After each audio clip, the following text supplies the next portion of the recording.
Student स्वामी केशवानंद महाविद्यालय की online classes में आपका स्वागत है।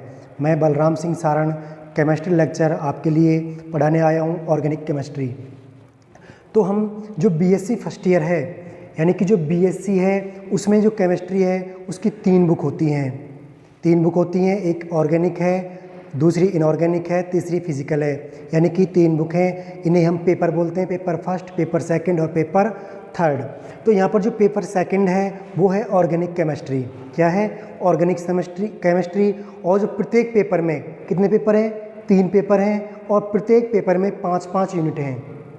प्रत्येक पेपर में 5-5 यूनिट हैं। तो जो पेपर सेकंड है वो क्या है? आपका ऑर्गेनिक केमिस्ट्री है। और इसकी जो यूनिट फर्स्ट है हम उसका अध्ययन करेंगे।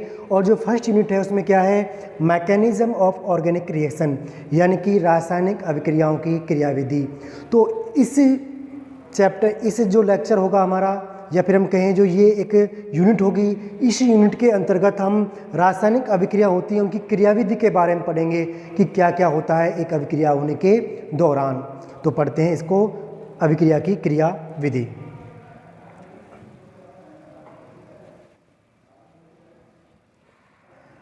हम जानते हैं कि अभिक्रिया किसे कहते हैं। तो अभिक्रिया कहते हैं कि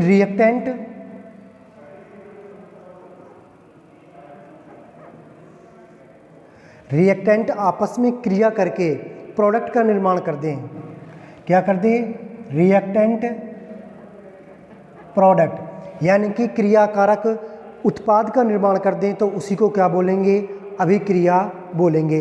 अब हमें इस अभिक्रिया की क्रियाविधि जाननी होती है कि ये रिएक्टेंट किस प्रकार प्रोडक्ट का निर्माण करते हैं। तो इसको हमें समझना होता है। इसके लिए होता क्या है? इसके लिए इस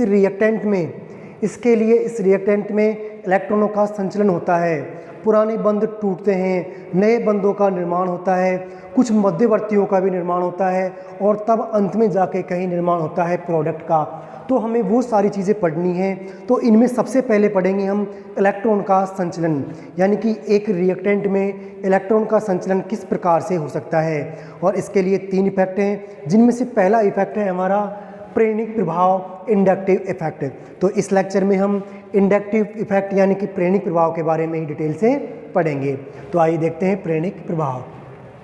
किसी इलेक्ट्रॉन आकर्षी या प्रतिकर्षी समूह की उपस्थिति में सहसंयोजक बंध के इलेक्ट्रॉनों का कार्बन श्रृंखला में आंशिक विस्थापन प्रेरणिक प्रभाव या इंडक्टिव इफेक्ट या आई इफेक्ट कहलाता है। एक बार फिर से देखिए परिभाषा को कि किसी इलेक्ट्रॉन आकर्षी, यानी कि कोई समूह ऐसा है जो इलेक्ट्रॉन आकर्षी है, यानी कि इलेक्ट्रॉन को अपनी ओर आकर्षित करता है, या इलेक्ट्रॉन प्रतिकर्षी समूह है जो इलेक्ट्रॉन को प्रतिकर्षित करता है, दूसरे की ओर ढकेलता है।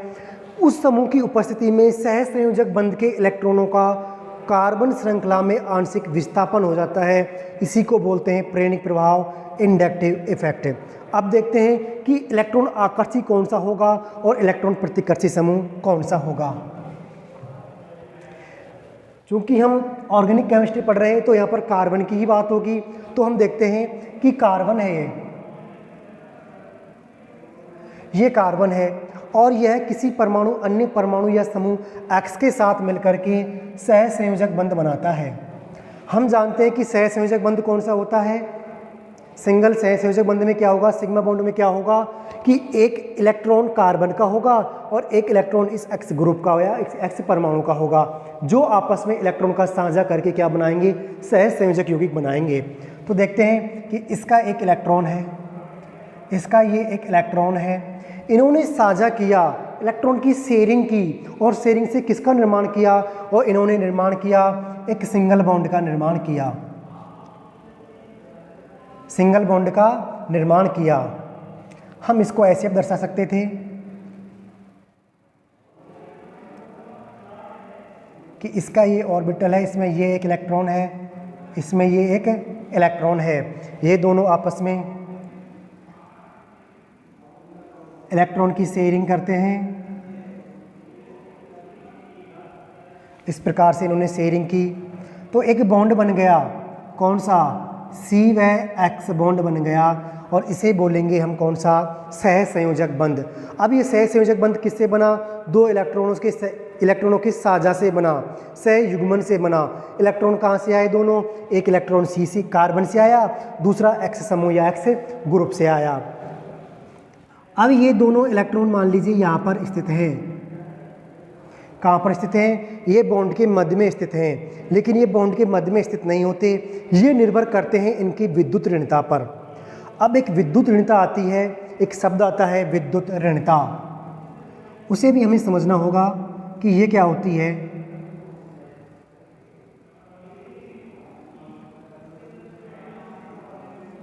विद्युत ऋणता एक टर्मिनोलॉजी है, एक टर्म्स है, एक शब्द है जिसका उपयोग किया जाता है किसी समूह की इलेक्ट्रॉन आकर्षित करने की क्षमता को दर्शाना। किसकी क्षमता को दर्शाना, सहसंयोजक बंध से इलेक्ट्रॉन को आकर्षित करने की क्षमता। यानी कि ये कार्बन है और ये एक्स है, हम कहें कि इस एक्स की विद्युत ऋणता इस कार्बन की तुलना में अधिक है। विद्युत ऋणता कार्बन की तुलना में अधिक है, किसकी, एक्स की। कार्बन की तुलना में एक्स की विद्युत ऋणता अधिक है। इसकी विद्युत ऋणता अधिक है, इसका मतलब है कि यह सहसंयोजक बंध के इलेक्ट्रॉनों को अपनी ओर आकर्षित कर लेगा, अपनी ओर खींच लेता है। क्या करता है, अपनी ओर खींच लेता है। ये दोनों इलेक्ट्रॉन मध्य में इस प्रकार शेयरिंग होने चाहिए थे, लेकिन ये इस प्रकार से नहीं होकर ये आंशिक विस्थापित हो जाते हैं और ये एक्स की तरफ चले जाते हैं। पूर्ण रूप से नहीं गए, अभी भी साझा है इलेक्ट्रॉन का, दोनों के पास इलेक्ट्रॉन है, लेकिन कार्बन की तुलना में एक्स के पास इनका वेटेज ज़्यादा है। एक्स के ये अधिक नज़दीक चले गए। क्यों चले गए, क्योंकि इसकी विद्युत ऋणता अधिक है। विद्युत ऋणता क्या है, इलेक्ट्रॉन आकर्षण क्षमता अधिक है। तो हम कह सकते हैं कि कार्बन से जुड़ा हुआ समूह, यदि जो समूह कार्बन से जुड़ा हुआ है उसकी विद्युत ऋणता यदि कार्बन से अधिक है तो वह कैसा होगा, वो इलेक्ट्रॉन आकर्षी समूह होगा। कैसा होगा, इलेक्ट्रॉन आकर्षी समूह होगा। इलेक्ट्रॉन आकर्षी समूह कौन होगा, जिसकी विद्युत ऋणता कार्बन की तुलना में अधिक है। अब बात आती है प्रतिकर्षी समूह की। यदि हम लेते हैं ये कोई वाई ग्रुप है, इनके बीच में भी सहसंयोजक बंध का निर्माण हुआ इसी प्रकार से जिस प्रकार से ये हुआ, इनके मध्य में भी इसी प्रकार से होना चाहिए था, लेकिन इनकी जो विद्युत ऋणता है, क्या है, इनकी जो विद्युत ऋणता है वो कुछ इस प्रकार है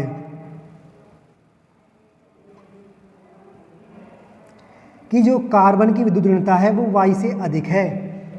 कार्बन की विद्युत ऋणता वाई से अधिक है, यानी कि जो सहसंयोजक बंध है, सिग्मा बॉन्ड है, उसके इलेक्ट्रॉनों को कार्बन अपनी ओर आकर्षित कर रहा है। यानी कि जब इससे ये समूह जुड़ा हुआ है और इनके बीच में जो सहसंयोजक इलेक्ट्रॉन है, उन इलेक्ट्रॉनों को कार्बन अपनी ओर आकर्षित कर रहा है। क्यों कर रहा है, क्योंकि कार्बन की विद्युत ऋणता अधिक है, इसलिए ये इन्हें अपनी ओर आकर्षित कर रहा है। तो क्या होगा, वाई की ओर क्या होगा, वाई की ओर से ये विस्थापित हो जाएंगे कार्बन की ओर। तो हम कह सकते हैं कि वाई ने इसको प्रतिकर्षित कर दिया, क्योंकि कार्बन की तुलना में तो ये प्रतिकर्षण कहलाएगा, क्योंकि कार्बन ने आकर्षित किया है। और कार्बन को तो हम स्थायी रूप से मानते हैं, क्योंकि कार्बन के ऑर्गेनिक केमिस्ट्री है। तो वाई ने क्या किया, वाई की ओर से ये विस्थापित हो गए, वाई से दूर चले गए। क्यों चले गए कार्बन ने, इसलिए। तो हम इस वाई को क्या बोलेंगे, प्रतिकर्षी समूह बोलेंगे। क्या बोलेंगे, प्रतिकर्षी समूह। कार्बन की तुलना में कम विद्युत ऋणी परमाणुओं को क्या बोलेंगे, प्रतिकर्षी परमाणु या प्रतिकर्षी समूह कहते हैं। तो हम कह सकते हैं कि किसी इलेक्ट्रॉन आकर्षी या प्रतिकर्षी समूह की उपस्थिति में सहसंयोजक बंध के इलेक्ट्रॉनों का कार्बन की श्रृंखला में आंशिक विस्थापन, पूर्ण विस्थापन नहीं हुआ है, सिर्फ और सिर्फ आंशिक विस्थापन हुआ है। आंशिक विस्थापन क्या कहलाएगा, प्रेरणिक प्रभाव कहलाता है। अब यदि हम इस प्रेरणिक प्रभाव की बात करें तो ये प्रेरणिक प्रभाव एक स्थायी प्रभाव होता है, यानी कि ये कोई अस्थायी प्रभाव नहीं है, ये एक स्थायी प्रभाव है। यदि ये कार्बन इस वाई ग्रुप से जुड़ा हुआ है तो इसके जो इलेक्ट्रॉन हैं वो वाई से दूर होंगे और सी की ओर अधिक नज़दीक होंगे। तो इसे हम कहेंगे एक स्थायी प्रभाव है। तो वही यहाँ पर लिखा है कि प्रेरणिक प्रभाव एक स्थायी प्रभाव होता है जिसमें सिर्फ और सिर्फ सिग्मा बॉन्ड भाग लेता है, पाई बॉन्ड नहीं। तो हम कह सकते हैं कि जो प्रेरणिक प्रभाव है उसमें सिर्फ और सिर्फ सिग्मा बॉन्ड भाग ले रहा है। अपने आप में इम्पोर्टेंट है कि कौन सा बॉन्ड भाग ले रहा है, सिग्मा बॉन्ड भाग ले रहा है। पाई बॉन्ड में हम इंडक्टिव इफेक्ट को नहीं देखेंगे। क्या करेंगे, पाई बॉन्ड में इंडक्टिव इफेक्ट को नहीं देखेंगे, सिर्फ किस में देखेंगे, सिग्मा बॉन्ड में देखेंगे, पाई बॉन्ड में नहीं देखेंगे। अब आगे देखते हैं कि इस प्रभाव में हाइड्रोजन को मानक के तौर पर प्रयुक्त किया जाता है। हमने यहाँ पर कार्बन को विद्युत ऋणता के रूप में लिया था, लेकिन जब हम इंडक्टिव प्रभाव का अध्ययन करते हैं तो मानक के तौर पर हाइड्रोजन को प्रयुक्त लेते हैं। क्या करते हैं, हाइड्रोजन को मानक के रूप में मानते हैं और हाइड्रोजन का जो प्रेरणिक प्रभाव है उसे हम शून्य मानते हैं। क्या मानते हैं, हाइड्रोजन के प्रेरणिक प्रभाव को शून्य माना जाता है।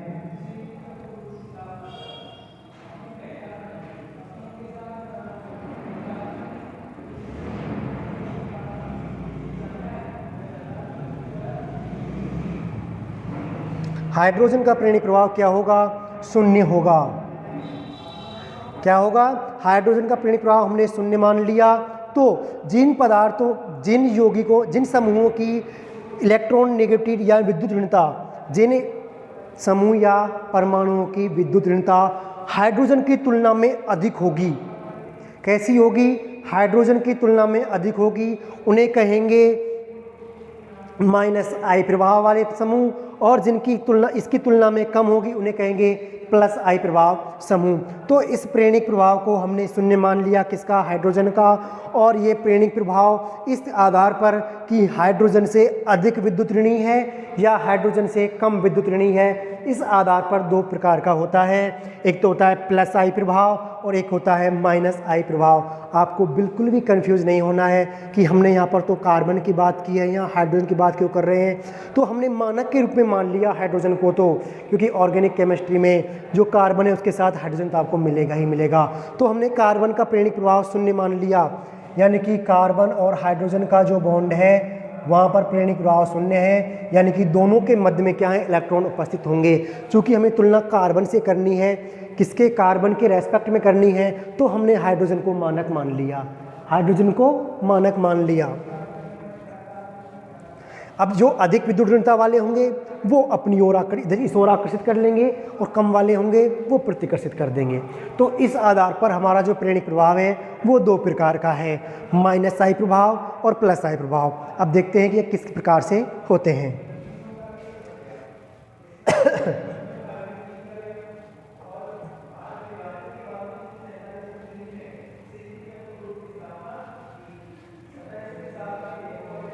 अब बात करें माइनस आई प्रभाव की सबसे पहले, तो माइनस आई प्रभाव कब होगा, जब हाइड्रोजन परमाणु से अधिक विद्युत ऋणी परमाणु, यानी कि जिस परमाणु की विद्युत ऋणता हाइड्रोजन से अधिक है वह कार्बन परमाणु के साथ जुड़ा होता है। यदि कोई ऐसा परमाणु कार्बन परमाणु के साथ जुड़ा हुआ है, ऐसा परमाणु कार्बन परमाणु के साथ जुड़ा हुआ है जिसकी विद्युत ऋणता हाइड्रोजन की तुलना में अधिक है, यानी कि इस एक्स समूह की विद्युत ऋणता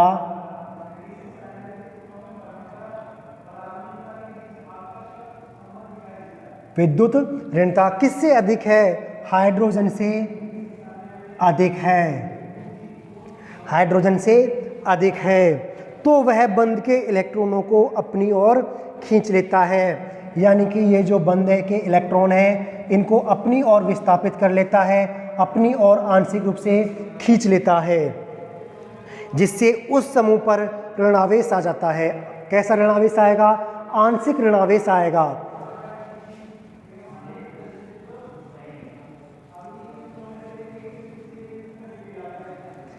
अधिक विद्युत ऋणी परमाणु है किसकी तुलना में, कार्बन की तुलना में, या फिर हम कहें हाइड्रोजन की तुलना में। हम हाइड्रोजन ही ज़्यादा कहेंगे क्योंकि हम हाइड्रोजन के रेस्पेक्ट में पढ़ रहे हैं। हाइड्रोजन अधिक विद्युत ऋणी है, इसलिए इसने इलेक्ट्रॉनों को अपनी ओर आकर्षित कर लिया। अपनी ओर आकर्षित करने के कारण इस पर आंशिक ऋणावेश आ जाता है और इस पर आंशिक धनावेश आ जाता है। आंशिक ऋणावेश आने के कारण ही हम इसे माइनस आई समूह कहेंगे। क्या कहेंगे, माइनस आई समूह। और इस प्रभाव को कहेंगे हम माइनस आई प्रभाव। क्या कहेंगे, माइनस आई प्रभाव। कहेंगे। अब आपकी समझ में आया होगा कि माइनस समूह क्यों है ये, क्योंकि इलेक्ट्रॉनों को अपनी ओर आकर्षित कर रहा है, इस वजह से इस पर आंशिक ऋणावेश आ गया। आंशिक ऋणावेश आ जाने के कारण हमने इसे क्या कहा, माइनस आई समूह कहा, और इस प्रभाव को हमने क्या कहा, माइनस आई प्रभाव कहा। अब यदि हम माइनस आई प्रभाव की जो सामर्थ्य है उसकी बात करें तो वो कुछ समूह के लिए इस प्रकार से है जो आपके लिए बोर्ड पर दी हुई है। आप इसको एक बार अच्छी तरह से देख लें और अपने नोट्स में लिख लें। इनको आपको नोट्स में लिखने की आवश्यकता नहीं है, सिर्फ समझना है। ये आपको नोट्स में लिखना है, सारा सारा यहाँ से यहाँ तक आप लिख लीजिए। आगे देखते हैं, फिर एक बार लिखिए आप।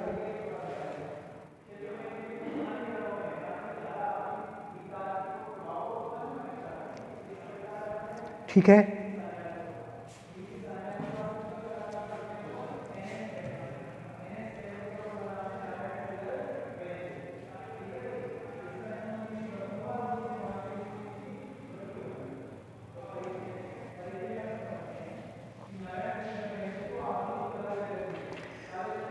क्योंकि इसने क्या किया, इसने आंशिक, ऐसे बनाते हैं इसको, ये कार्बन की श्रृंखला है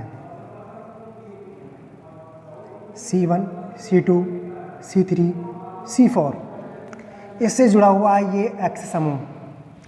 X समूह ने क्या किया कि जो ये इलेक्ट्रॉन थे इन्हें अपनी ओर आकर्षित कर लिया, इलेक्ट्रॉन को अपनी ओर आकर्षित कर लिया। अपनी ओर आकर्षित करने के कारण इन पर क्या आ गया, आंशिक ऋणावेश आ गया। इस आंशिक ऋणावेश के कारण इस कार्बन पर आंशिक धनावेश आ गया। ये धनावेश आगे भी आएगा, श्रृंखला में बढ़ेगा।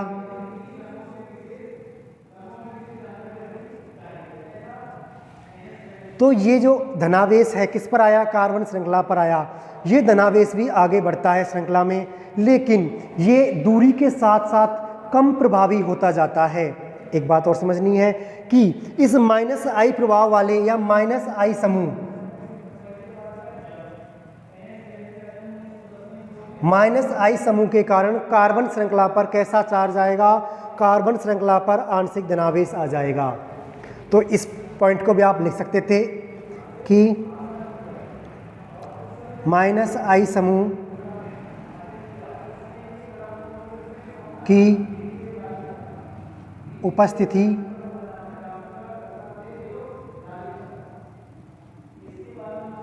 के कारण, माइनस आई समूह की उपस्थिति के कारण कार्बन श्रृंखला पर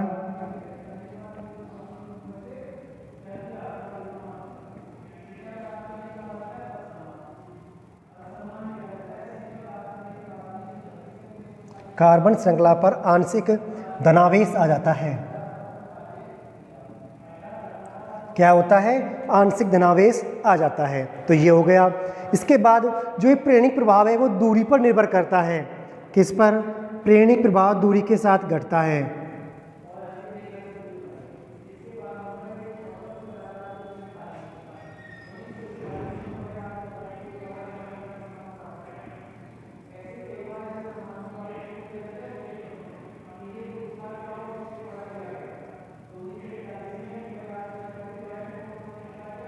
क्या है, प्रेरणिक प्रभाव दूरी के साथ घटता है। किस प्रकार से देखते हैं कि इस कार्बन की तुलना में, इस कार्बन की तुलना में इस कार्बन की X से दूरी अधिक है, तो इस पर जो धनावेश आएगा वो कम आएगा।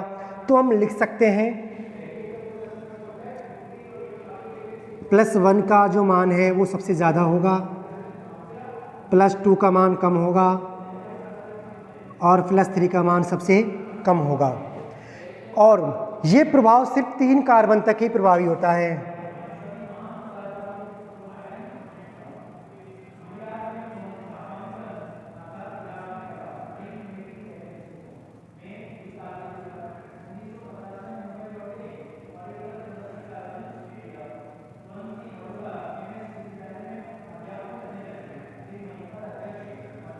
क्या है कि यह प्रभाव 3 कार्बन परमाणु तक प्रभावी है, यानी कि हम इसे यहाँ तक ही देख सकते हैं, यहाँ पर ही विलुप्त हो जाएगा। तो ये कुछ चीज़ें थी माइनस आई प्रभाव के बारे में, आपकी समझ में आ गई होंगी। अब आगे देखेंगे हम प्लस आई प्रभाव। कौन सा देखेंगे, प्लस आई प्रभाव। तो आइए अब देखते हैं दूसरे प्लस आई प्रभाव को। प्लस आई प्रभाव क्या कहता है, जब हाइड्रोजन परमाणु से कम विद्युत ऋणी परमाणु, किससे, हाइड्रोजन परमाणु से कम विद्युत ऋणी परमाणु कार्बन परमाणु से जुड़ा होता है, तो उस परमाणु के द्वारा बंध के इलेक्ट्रॉन कार्बन श्रृंखला की ओर विस्थापित कर दिए जाते हैं, प्रतिकर्षित कर दिए जाते हैं, जिससे उस समूह पर आंशिक धनावेश आ जाता है। इसलिए इस प्रभाव को प्लस आई प्रभाव कहा जाता है। देखते हैं,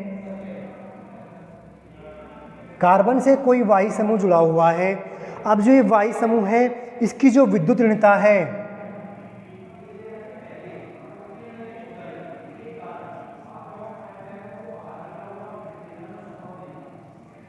विद्युत ऋणता है जो वाई की, वो कम है किससे, हाइड्रोजन से। तो क्या होगा, तो जो इलेक्ट्रॉन है वो कार्बन के द्वारा आकर्षित होंगे, या फिर हम कहें वाई से प्रतिकर्षित होंगे, इधर की ओर आ जाएंगे।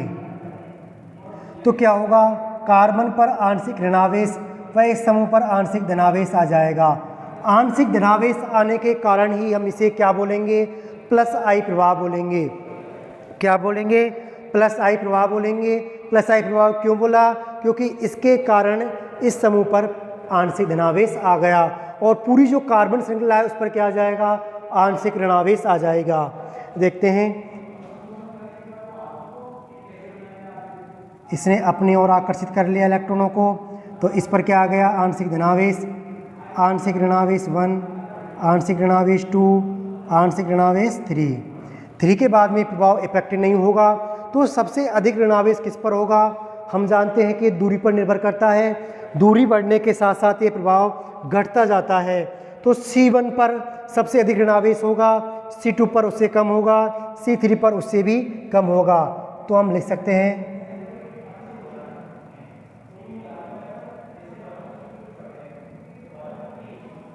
इसका क्रम ये होगा। ठीक है, अब हम जो प्लस आई प्रभाव की सामर्थ्य है, कुछ समूह हैं जिनका सब प्रभाव कैसा होता है, प्लस आई प्रभाव होता है। अब हम इनकी सामर्थ्य देखते हैं। जो प्लस आई प्रभाव की सामर्थ्य है वो इस प्रकार है, सबसे अधिक होती है इस -O वाले की, इसके बाद इसकी, इसके बाद एल्किल समूह की, इसके बाद हाइड्रोजन की होती है।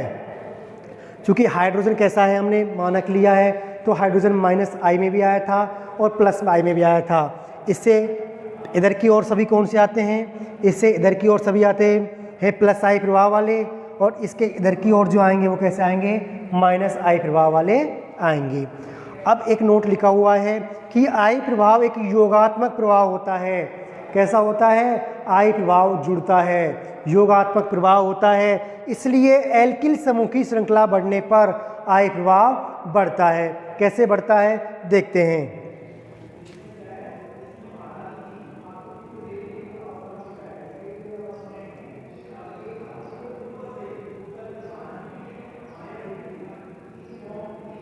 चलो इस चीज़ देखते हैं पहले। ये CH3 समूह एल्किल समूह है, CH3 मेथेन है, मेथिल है, ये जुड़ा हुआ है किसी से। तो इसका प्रभाव कैसा होगा, इसका प्रभाव कैसा होगा, प्लस आई प्रभाव होगा। ये इलेक्ट्रॉन को डोनेट करेगा, ऐसा होगा। देखते हैं इसके बाद में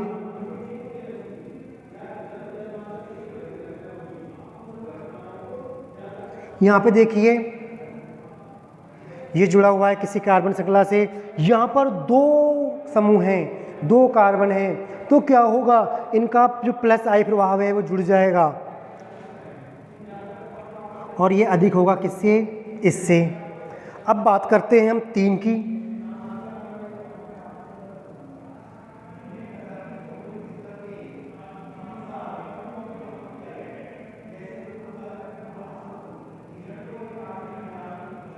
तो इसका इससे भी ज़्यादा होगा क्योंकि तीनों का प्रभाव जुड़ गया। अब आगे देखते हैं।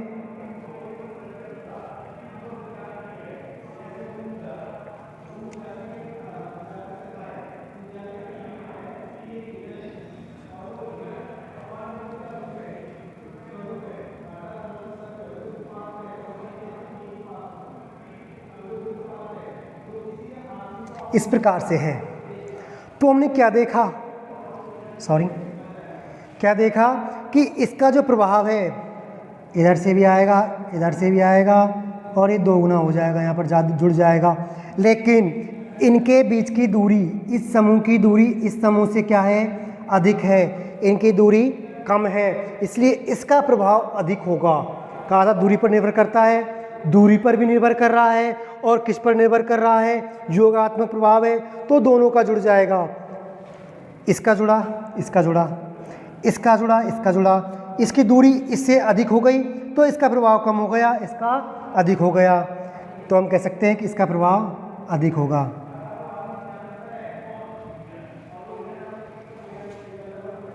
एक और देखते हैं।